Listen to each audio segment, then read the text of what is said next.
So, you are ready to start your own business. That's so great. I have some tips that you might want to think about. But this is your business.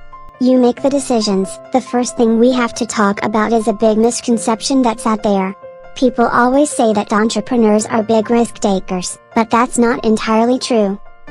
If you ask entrepreneurs, they will tell you that they don't like taking unnecessary risks. They do everything they can to minimize risk, to give them a better shot at success. You need to do the same thing. Minimize risk. Now, that doesn't mean that you should be wimpy and do a lame job. It means, if you want the best shot at having a successful business at the TREP's marketplace, you should do everything you can, from the start, so that the odds are in your favor. To do that, there are 3 things you need to keep in mind. The first thing is throughout the creation of your product, you need to keep your expenses low. Low cost reduces risk. Low costs means a low price for your product. The people walking around the marketplace want to support all the kids. Try to keep your price point as low as possible so they can. One way to keep costs low is to consider finding a new life for things that would be thrown away or recycled. Families recycle plastic and glass items that could be made into new products. Businesses also throw away and recycle things that could be made into new products. Sometimes it's a piece that gets cut off, or it is packaging they don't need. That's free stuff. Hey Bob. I'm working here. Yipes. Okay. So look for inspiration in materials found free or cheap. Got it? Ask friends, family and neighbors for ideas. You may be surprised. Once you find something you think will work, dig into Pinterest and the rest of the web. You can find uses for many recycled products there. Don't expect to see your exact finished product.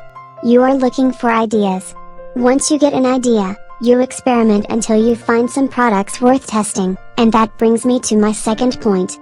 Make sure your product will sell early on. Ask people to be honest with you. Ask lots and lots of people. Your product should really serve a purpose, so people need it for practical reasons. Or, it should be emotionally appealing. People light up and just want to buy one so bad. Okay, are you ready for my third step to minimizing risk? If it's customers that will make you successful, you need to invite everyone. Call your aunts and uncles. Tell your teachers, invite your neighbors, and get grandma all excited. So that's about it. I would also say, you should be careful to not make so much product that you couldn't possibly sell it all. Sometimes kids get a bit crazy with production. It's great if you are getting help from an adult to learn a new skill like sewing or knitting. But you either need to make your products yourself, or pay for them. Be fair, if you're doing woodworking or something else potentially dangerous, you should be with a parent, but you already know that.